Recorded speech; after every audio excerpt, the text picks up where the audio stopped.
So you've loved them with your whole heart, and you've tried to say the right thing. You've tried to do the right thing. Maybe you've even tried therapy for yourself, and you've opened the doors for working things out more times than you can count, but nothing changes. It still feels like you're the only one doing the work and the only one who's trying to restore the relationship, or maybe even cares that they even have a relationship with you.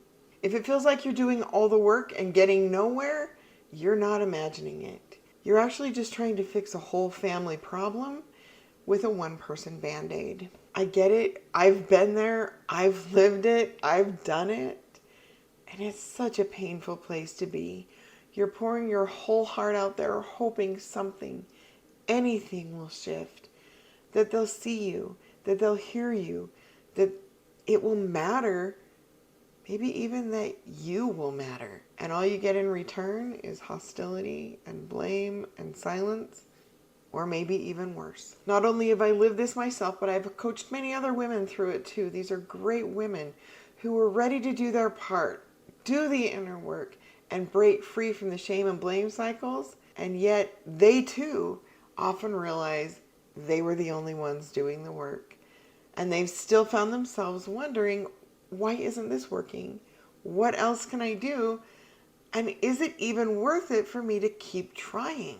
Well, the answer to those questions are complicated and they might not be what you think. But in short, yes, it is absolutely worth it to keep trying and to do your own work. It might not lead to the outcome that you want, which for most people is reconnection, but it does always lead to a place of freedom, of healing, and of peace for themselves.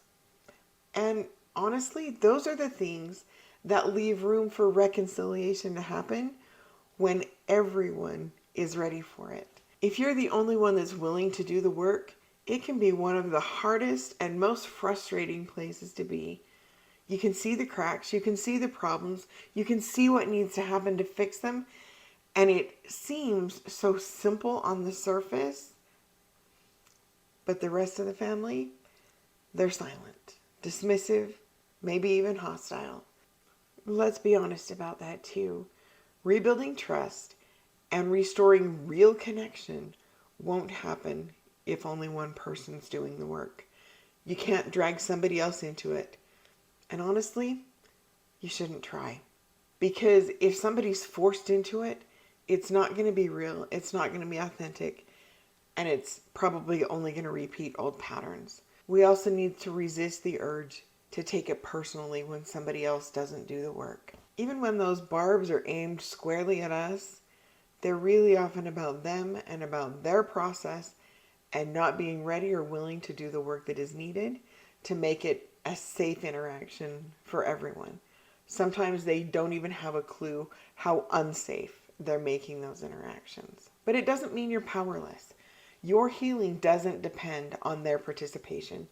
You can still fix your own stuff, own what's yours on your side of the fence, and stop adding fuel to the fire. That alone can shift the entire family dynamic.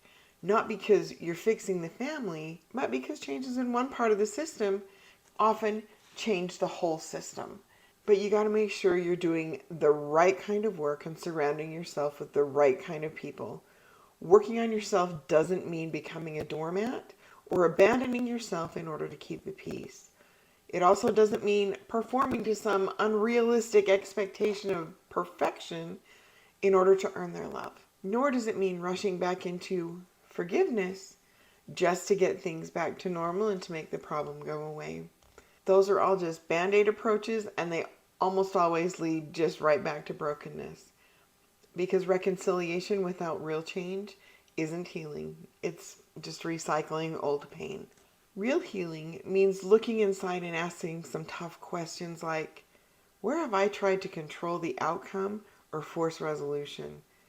Am I still trying to chase them, convince them, defend myself, or fix everything? If the answer is yes to any of those, please stop. I promise it's doing much more harm than good. But we also need to ask, have I respected their boundaries and their beliefs and their right to hold those boundaries and beliefs? Or am I scoffing at them and merely tolerating them begrudgingly in order to make them end? Again, If that's the case, that's something we need to turn around, because we need to take an honest look at why those boundaries were even put in place in the first place. And we need to look at that from the other person's point of view and see what they were seeing in order to be able to change it. If you're serious about rebuilding trust and connection, whether it's with an estranged child, a sibling, or maybe even your own parents, you have to focus on the kind of change that creates safety. And that is for both you and for them. These are some things that you can do to get started on that. Number one is stop blaming their partner. It is so easy to point fingers of blame, to see all the red flags, and to deem them as the problem. But that's often just deflecting from the deeper issues. Even if they've contributed to the estrangement, even if they've caused some problems, even if they're very imperfect people, blaming them and disregarding them or disrespecting them will only reinforce the division. The same thing actually applies to blaming things like social media and this new age therapy that, I'll be honest with you, I've never seen exist. And most people would lose their license if they actually did what people are accusing them of.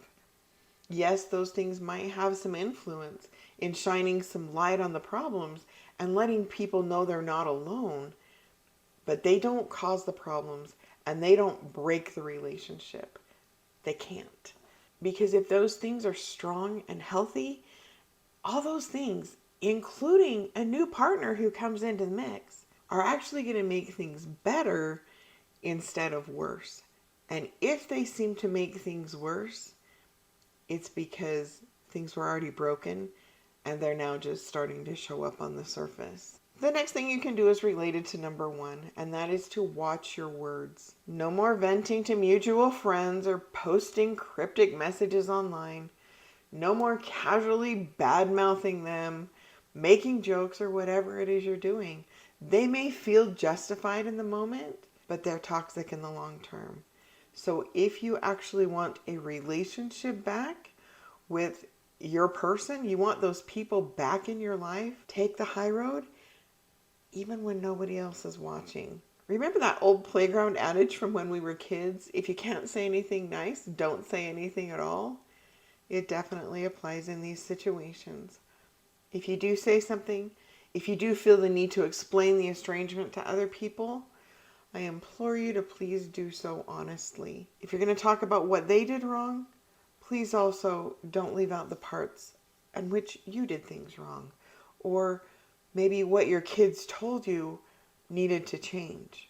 Rewriting the script, prettying it up, or thinking, well, it's not anybody else's business. Those things are only going to hurt you in the end, and they're probably contributing to the issues. So be brave. If you're going to talk about it, practice talking about it honestly, even if that other person isn't there.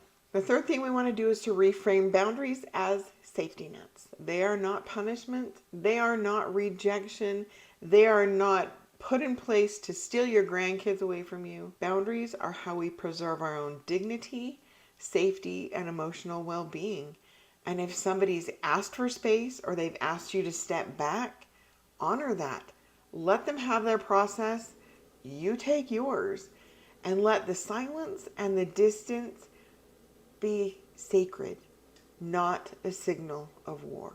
Last thing you're going to want to do is seek your own peace first. You can write it out in a journal, you can meditate, you can do all kinds of different things. But what it comes down to is asking yourself, who do I want to be for me, even if they never speak to me again? I'd also encourage you not to go at it alone, but do be careful in who you seek help and support from.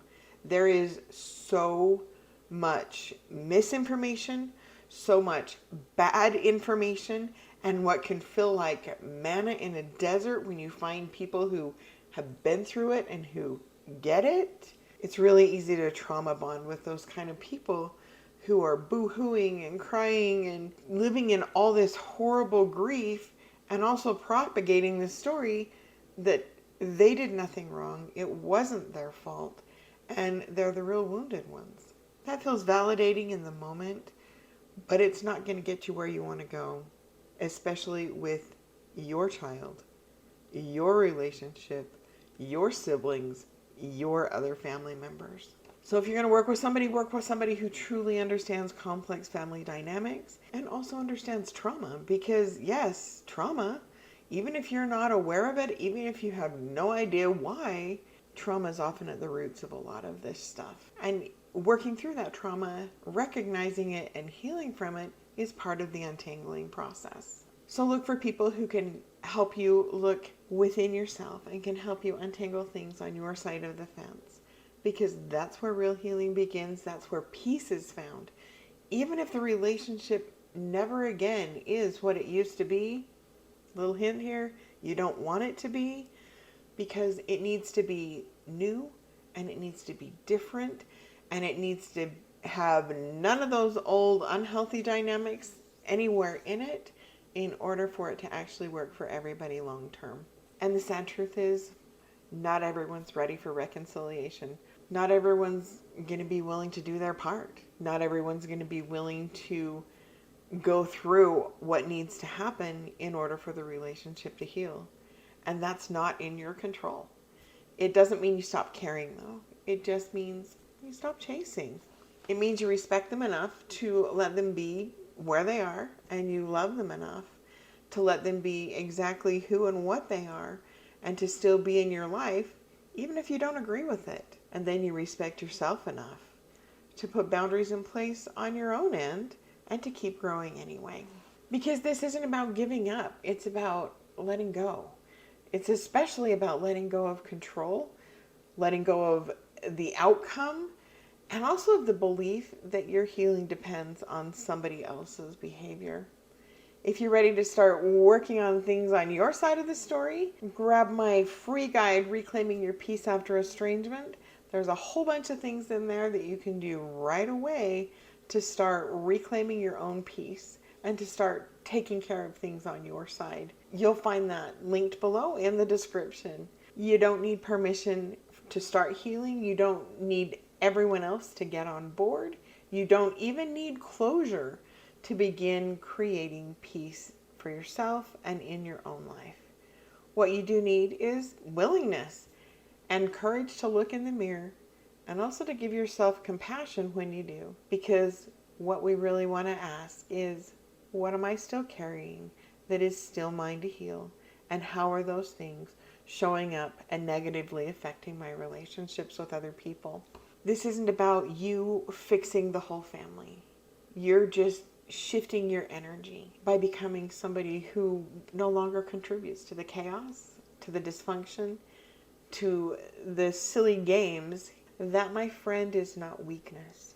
That is leadership, and that is generational healing. If that resonates with you, perhaps there's something else you need to hear. You may be wondering, even after hearing all of this, I get it, but why does it have to just be me doing all the work? Why can't they just meet me halfway? Why can't they just come to the table? Why can't we, I get all this, but why can't we just fix it?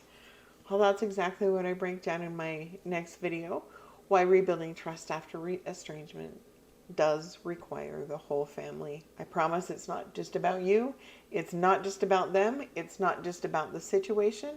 It's about everyone, and it's about all of it. Because most importantly, it's about the whole family system and understanding how that whole family system needs to change in order to create safety, for real connection to happen, and for reconciliation to take root.